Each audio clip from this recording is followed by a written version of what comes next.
لا تنسوا الإعجاب بالفيديو والاشتراك في القناة تشجيعا لنا لنستمر بنشر المزيد إن شاء الله. السلام عليكم ورحمة الله وبركاته. صلوا على النبي عليه أفضل الصلاة والسلام. ازيكم يا جماعة؟ عاملين ايه؟ يا رب تكونوا بخير.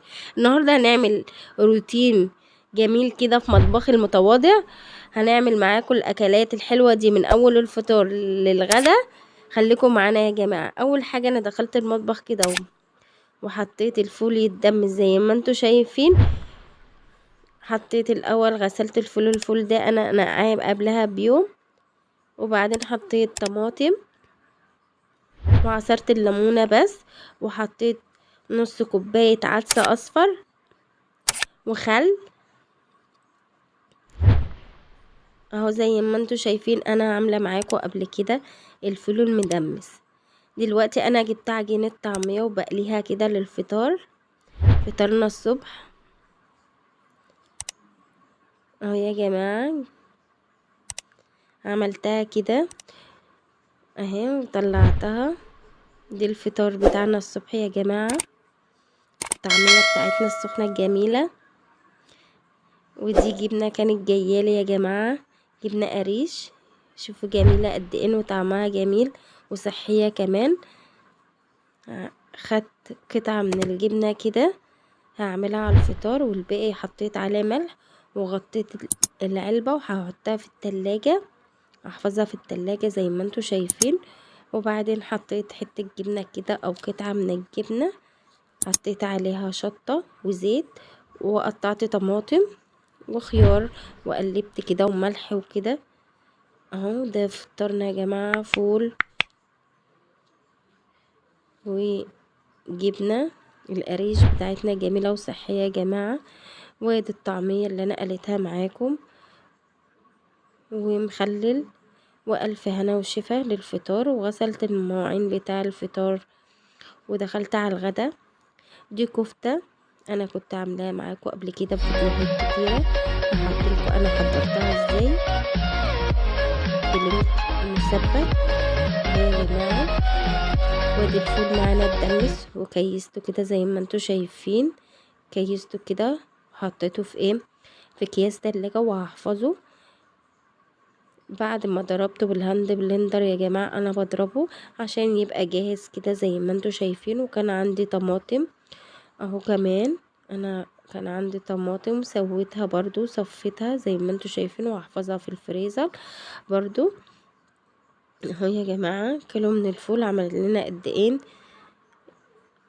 اهو. بتوفر معانا برضو جهد، بتوفر معانا فلوس اهو. بص الكيس، بقول لكم الكيس جميل ازاي وحلو ازاي، وما شاء الله في فول كتير. ادي الكفتة بعد ما حمرتها في الزيت اهو. حمرتها، ما بتحمرهاش قوي، هي بتغمق يا جماعة بعد التحمير. بصوا جميلة ازاي وطعمها تحفة تحفة تحفة والله العظيم جميلة. انا هحضرها معاكم برضو اهو. انا حطيت سمنة بلدي او زبدة بلدي او اي سمنة عندك. وبعدين حطيت عليها البصلية المبشورة اول ما تقطعها حتت صغيرة. وبعدين حطيت عليها الطماطم اللي انا سبكتها وسويتها وسبكتها معاكم برضو. هحط المقادير بتاعتها: ملح، بابريكا، نص معلقة سكر صغيرة، مكعب مرق. ممكن مكعب المرق الدجاج ده تستغنى عنه لو انت مش حباه، بس بيخلي طعم الاكل حلو. انا بحبه طبعا في الاكل، في ناس بتقول لا، بس انا طبعا انا بحبه في الاكل. وبعدين زودت الصلصة بتاعتنا شوربة من شوربة اللحمة.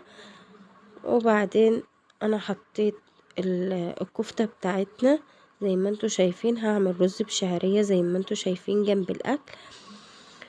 الشعرية يا جماعة، عايزين الرز بشعرية ده لازم يكون معانا مفلفل كده وجميل وطعمه جميل. لازم يكون الشعرية بتاعتك كتير في الرز كده زي ما انتوا شايفين اهو يا جماعة. ودي يا جماعة اولادي بيحطوا الاكل زي ما انتوا شايفين على طبليتنا الحلوة دي اهو. ادي الشعرية، وادي شوربة اللحمة اهو. وادي اللحمة انا حمرتها برضو زي ما انتوا شايفين، ومعايا الكفتة الجميلة اللي انا عملتها معاكم اهي، طعمها تحفة يا جماعة وجميلة ازاي اهي. اللهم ديمها نعمة يا حبايبي. يلا يا جماعة جربوا الاكل ده جميل جدا جدا.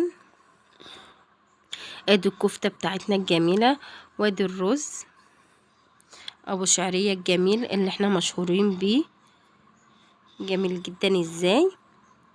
وفي اخر اليوم يا جماعة انا عجنت المولتو اللي انا نزلت الفيديو بتاعه كامل، بس انا ما نزلتش الفيديو ده مع ده علشان ما يكونش الفيديو طويل عليكم اهو يا جماعة. والمولتو الجميل برضو انا نزلت الفيديو بتاع المولتو ده يا جماعة، جميل جدا برضو واولادي حبوه. بصوا جميل ازاي، اتفرجوا يلا على الفيديو كامل، موفر جدا جدا. بصوا قد ايه كان جميل جدا وطعمه تحفة. الف هنا وشفا، والسلام عليكم ورحمة الله وبركاته.